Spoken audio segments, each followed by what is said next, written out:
नमस्कार दोस्तों स्वागत है आपका मेरे इस चैनल पर। दोस्तों, सबसे पहले मैं आपसे ये रिक्वेस्ट करना चाहूँगी कि आप मेरे इस चैनल को सब्सक्राइब कर लें, क्योंकि आपको मैं नई नई जानकारी धार्मिक देती रहती हूँ। आज की जानकारी है बृहस्पति देव की पूजा कैसे करें, व्रत कथा और उससे जुड़ी सारी बातें। बृहस्पति या गुरु को बुद्धि और शिक्षा का देवता माना जाता है। गुरुवार को बृहस्पति देव की पूजा करने से धन, विद्या, पुत्र व अन्य मनोवांछित फल की प्राप्ति होती है। गुरुवार को भगवान बृहस्पति की पूजा का विधान है। इस पूजा से परिवार में सुख शांति बनी रहती है। जल्द विवाह के लिए भी गुरुवार का व्रत किया जाता है। गुरुवार व्रत की विधि कैसे करें वो मैं आपको बताऊंगी। गुरुवार की पूजा विधि विधान के अनुसार की जानी चाहिए। व्रत वाले दिन सुबह उठकर बृहस्पति देव का पूजन करना चाहिए। बृहस्पति देव का पूजन पीली वस्तुएं जैसे कि पीले फूल, चने की दाल, मुनक्का, पीली मिठाई, पीले चावल और हल्दी चढ़ाकर किया जाता है। इस व्रत में केले के पेड़ की पूजा की जाती है। कथा और पूजा के समय मन, क्रम और वचन से शुद्ध होकर मनोकामना की पूर्ति के लिए बृहस्पति देव की से प्रार्थना करनी चाहिए। जल में हल्दी डालकर केले के पेड़ पर चढ़ाएं। केले की जड़ में चने की दाल और मुनक्का चढ़ाना चाहिए। साथ ही दीपक जलाकर पेड़ की आरती उतारनी चाहिए। दिन में एक ही समय भोजन करें। खाने में चने की दाल या पीली वस्तुएं लें। नमक ना खाएं। पीले वस्त्र पहने, पीले फलों का इस्तेमाल करें। पूजन के बाद भगवान बृहस्पति की कथा सुननी चाहिए। भगवान बृहस्पति की कथा इस प्रकार है। प्राचीन काल की बात है, किसी राज्य में एक बड़ा प्रतापी राजा रहता था। वह प्रत्येक गुरुवार को व्रत रखता और भूखे और गरीब लोगों को दान दिया करता था। परंतु ये बात उनकी रानी को अच्छी नहीं लगती थी। वह ना तो व्रत करती थी और ना ही किसी को एक पैसा भी दान में देती थी, और राजा को भी ऐसा करने से मना करती थी। एक समय की बात है, राजा शिकार खेलने के लिए वन में गए हुए थे। घर पर रानी और दासी थी। उसी समय गुरु बृहस्पति देव साधु का रूप धारण कर राजा के दरवाजे पर भिक्षा मांगने आए। साधु ने जब रानी से भिक्षा मांगी तो वह कहने लगी, हे साधु महाराज, मैं इस दान और पुण्य से तंग आ गई हूँ। आप कोई ऐसा उपाय बताएं जिससे कि सारा धन नष्ट हो जाए, मैं आराम से रह सकूं। बृहस्पति देव ने कहा, हे देवी, तुम बड़ी विचित्र हो। संतान और धन से भी कोई दुखी होता है। अगर अधिक धन है तो इसे शुभ कार्यों में लगाओ। कुंवारी कन्याओं का विवाह कराओ। विद्यालय और बाग बगीचे का निर्माण कराओ, जिससे तुम्हारे दोनों लोग सुधर जाएंगे। परंतु साधु की इन बातों से रानी को खुशी नहीं हुई। उसने कहा कि मुझे ऐसे धन की कोई आवश्यकता नहीं है जिसे मैं दान दूं और जिसे संभालने में मेरा समय नष्ट हो। तब साधु ने कहा, यदि तुम्हारी ऐसी ही इच्छा है तो मैं तुम्हें जैसा बताता हूँ वैसा ही तुम करना। गुरुवार के दिन तुम घर को गोबर से लीपना, अपने केशों को पीली मिट्टी से धोना, केशों को धोते समय स्नान करना, राजा से हजामत बनाने को कहना, भोज में मांस मदिरा खाना, कपड़ा धोबी के यहाँ धुलने डालना। इस प्रकार 7 बृहस्पतिवार करने से तुम्हारा समस्त धन नष्ट हो जाएगा। इतना कहकर साधु रूपी बृहस्पति देव अंतर्ध्यान हो गए। साधु के अनुसार कई बातों को पूरा करते हुए रानी को केवल 3 बृहस्पति ही बीते थे कि उनकी धन संपत्ति नष्ट होने लगी।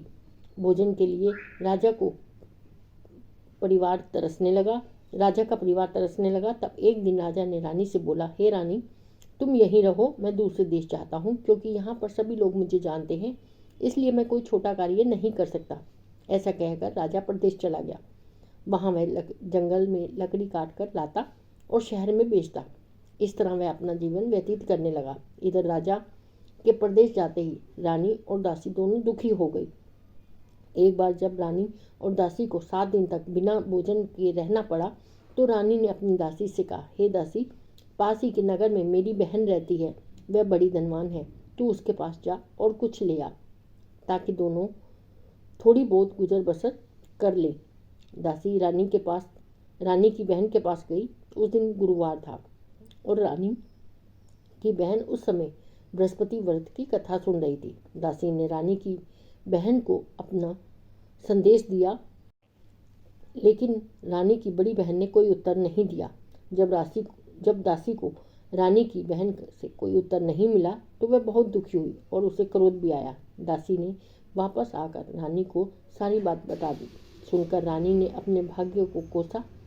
उधर रानी की बहन ने सोचा कि मेरी बहन की दासी आई थी, परंतु मैं उससे नहीं बोली, इससे वह बहुत दुखी हुई होगी। कथा सुनकर और पूजन समाप्त करके वह अपनी बहन के घर गई और कहने लगी, हे बहन, मैं बृहस्पतिवार की कथा कर रही थी और व्रत किया था। तुम्हारी दासी मेरे घर आई थी, परंतु जब तक कथा होती है तब तक ना तो उठते हैं ना ही बोलते हैं, इसलिए मैं नहीं बोली। कहो दासी क्यों गई थी? रानी ने बोला, बहन तुमसे क्या छुपाऊं, हमारे घर में अनाज खाने तक को नहीं है। ऐसा कहते कहते रानी की आंखें भर आईं। उसने दासी समेत पिछले 7 दिनों से भूखे रहने तक की बात अपनी बहन को विस्तार पूर्वक सुना दी।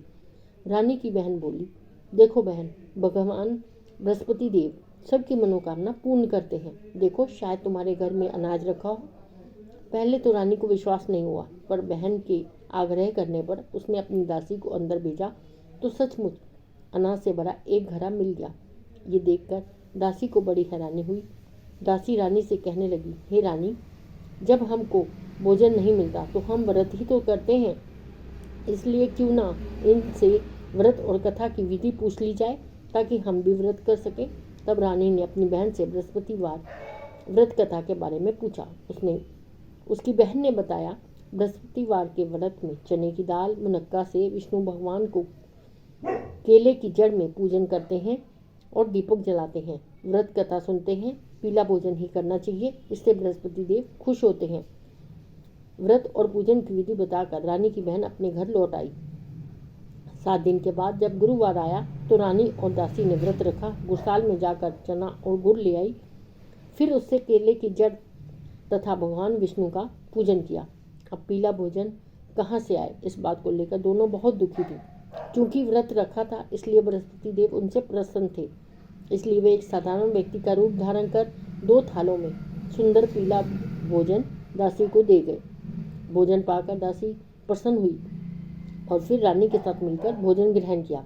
उसके बाद वे सभी गुरुवार को व्रत और पूजन करने लगे। बृहस्पति भगवान की कृपा से उनके पास फिर से धन संपत्ति लौट आई, परंतु रानी फिर पहले की तरह आलस्य करने लगी। तब दासी बोली, देखो रानी, तुम पहले भी इसी प्रकार आलस्य करती थी, तुम्हें धन रखने में कष्ट होता था, इस कारण सभी धन नष्ट हो गया, और अब जब भगवान बृहस्पति की कृपा से धन मिला है तो तुम्हें फिर से आलस्य नहीं करना चाहिए।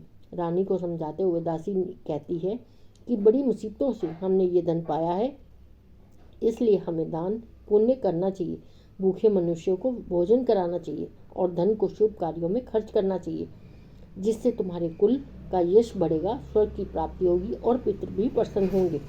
दासी की बात मानकर रानी अपना धन शुभ कार्यों में खर्च करने लगी, जिससे पूरे नगर में उसका यश फैलने लगा। बृहस्पतिवार व्रत कथा के बाद श्रद्धा के साथ आरती की जानी चाहिए।